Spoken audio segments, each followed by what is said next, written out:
What if I told you that a single player could change the course of an entire team's destiny? That one man's feet could dance through defenses like they were standing still, leaving opponents dizzy and fans breathless?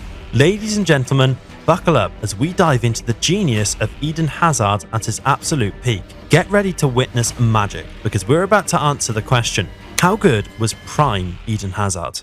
To truly understand the phenomenon that was Eden Hazard in his prime, we need to take a quick trip down memory lane. Picture this, it's 2012 and Chelsea Football Club is on the hunt for their next superstar. They've just won the Champions League, but they're hungry for more. Enter a young Belgian wizard from Lille, ready to set the Premier League alight.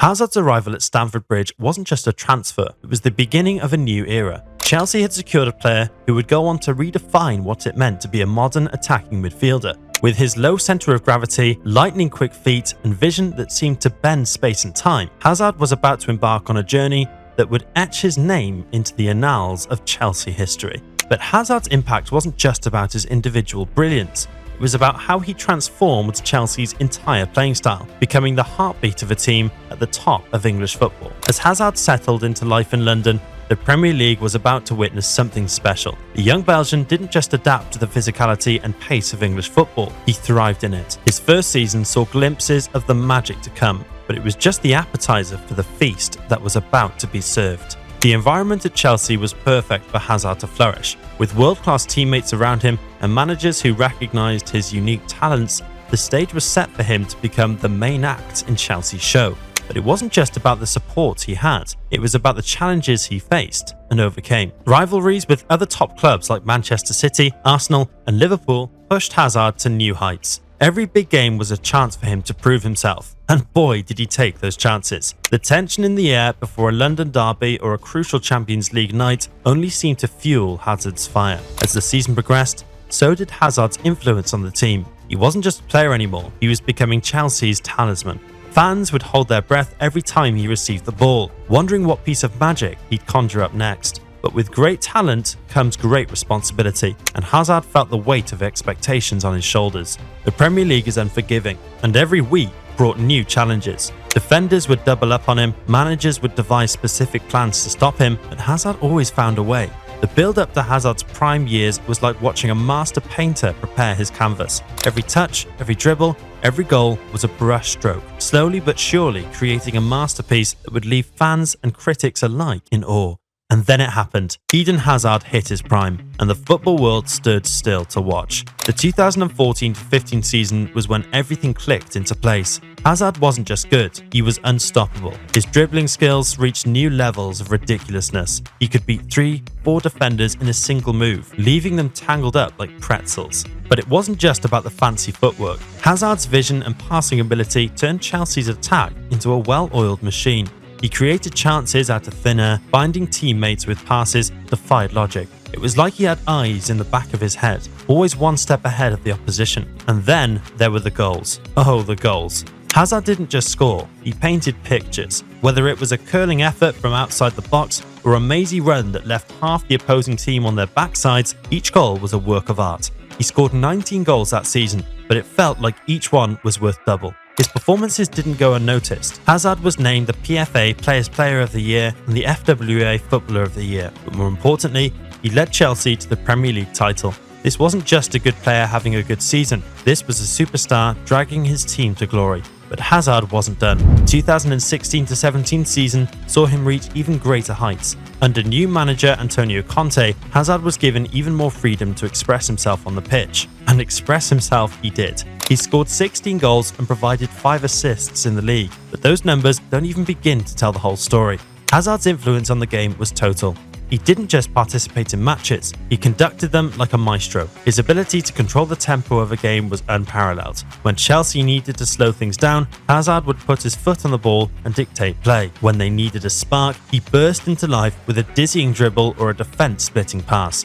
One particular game stands out. Chelsea vs Arsenal, February 2017. Hazard picked up the ball in his own half and proceeded to dribble past the entire Arsenal team before slotting the ball home. It wasn't just a goal, it was a statement. This was Eden Hazard at the peak of his powers, and there was nothing anyone could do to stop him. But it wasn't just about the spectacular moments. Hazard's consistency was what set him apart. Week in, week out, he delivered. Even on off days, he'd find a way to influence the game. A clever pass here, a crucial dribble there. Hazard was always involved. His impact on Chelsea's tactics was profound. Managers built their entire game plans around him. He could play as a traditional winger, cutting in from the left. He could operate as a number 10, pulling the strings behind the strikers. He could even play as a false 9, dropping deep to create space for his teammates. This tactical flexibility made Chelsea unpredictable and dangerous. Opposing teams never knew quite how to deal with Hazard. Man mark him and he'd create space for others. Give him space and he'd punish you. It was a lose-lose situation for defenders. But perhaps the most impressive thing about Hazard in his prime was how he made it all look so effortless. While others would huff and puff, Hazard glided across the pitch. His low centre of gravity and incredible balance meant he could change direction in the blink of an eye, leaving defenders grasping at thin air. And let's talk about those big games. When the pressure was on, when Chelsea needed him most, Hazard always delivered. Cup finals, title deciders, Champions League nights, these were the stages where Hazard shone brightest. He didn't just participate in these games, he dominated them. Take the 2018 FA Cup final against Manchester United. Hazard won and converted the penalty that gave Chelsea the trophy. It wasn't just about the goal, it was about how he controlled the game, how he took responsibility when his team needed him most. This was a player at the very top of his game, playing with a confidence that bordered on arrogance, but in the best way possible. The immediate aftermath of Hazard's prime years at Chelsea was a mix of awe, appreciation, and a dawning realization that we had witnessed something truly special. Fans who had been lucky enough to watch him week in, week out, started to understand that they had seen one of the greats at the peak of his powers. The statistics told part of the story. Over 100 goals and 100 assists in a Chelsea shirt. More chances created than any other player in the Premier League since his debut. A goal or assist every 99 minutes. These numbers are impressive, but they only scratch the surface of Hazard's impact. Comparisons to other Premier League greats started to flow. Was he as influential as Cristiano Ronaldo? As creative as David Silva? As consistent as Frank Lampard? The debates raged on, but one thing was clear. Hazard had earned his place in the conversation about the Premier League's best ever players. His teammates couldn't speak highly enough of him. They talked about his ability to change games, to lift the entire team with a moment of magic, but they also spoke about his humility, his willingness to put the team first. This wasn't just a great player, this was a great teammate. But it wasn't just at Chelsea where Hazard's influence was felt. He became the captain and talisman of the Belgium national team, leading them to a third-place finish at the 2018 World Cup. His performances on the international stage only added to his growing legend. The media couldn't get enough of him. Every press conference, every interview was an event. Hazard's charisma and quick wit made him a journalist's dream. But more than that, his honesty and straightforwardness were refreshing in a world of media-trained responses. Opposition managers spoke about the challenge of facing Hazard with a mix of dread and respect. How do you stop a player who seems to be playing a different game from everyone else? Many tried, few succeeded. Hazard had become the Premier League's ultimate problem, one that seemingly had no solution. As the trophies piled up, 2 Premier League titles, an FA Cup, a League Cup, 2 Europa Leagues, the realization set in. We were watching one of Chelsea's greatest ever players at the peak of his power.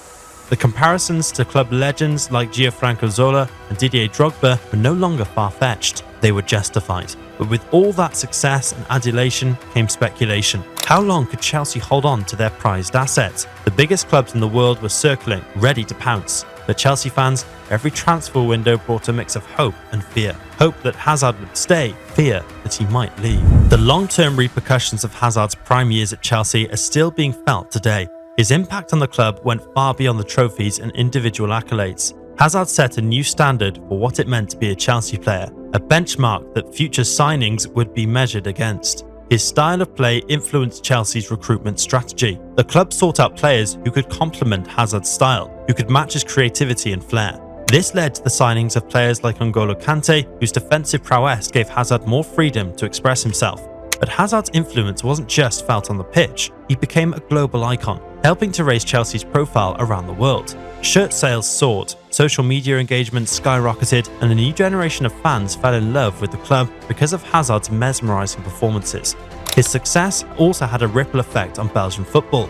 Hazard's rise coincided with a golden generation of Belgian talent, and his performances for the national team inspired a new wave of young players in his homeland. The impact on grassroots football in Belgium was significant, with more young players than ever dreaming of emulating Hazard's success. In the Premier League, Hazard's prime years forced other teams to evolve. Managers had to devise new tactics to deal with his threat.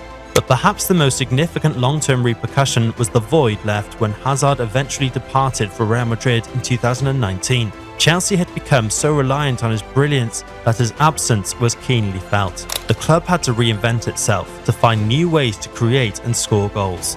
This transition wasn't easy. Chelsea went through a period of adjustment, trying different formations and tactics to compensate for the loss of their talisman. It was a stark reminder of just how good Hazard had been, and how much he had meant to the team.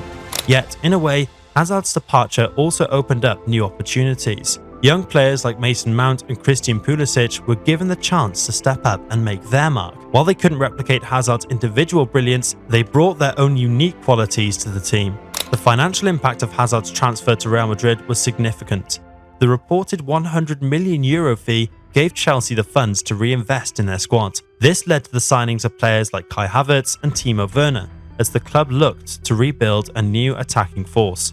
In terms of Chelsea's history, Hazard's prime years will always be remembered as a golden period. His performances helped cement Chelsea's status as one of England's top clubs, capable of competing for major honours year after year. Future generations of Chelsea fans will speak about Hazard in the same reverent tones reserved for club legends like Frank Lampard and John Terry. In the wider context of Premier League history, Hazard's prime years stand as a testament to the league's ability to attract and nurture world-class talent. His performances helped to enhance the Premier League's reputation as one of the most exciting and competitive leagues in the world. Even now, years after his departure, discussions about Chelsea's attack often include comparisons to the Hazard era.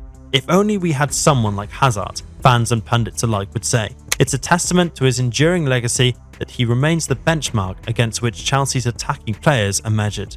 In the end, Hazard's prime years at Chelsea weren't just about the goals, the assists, or even the trophies.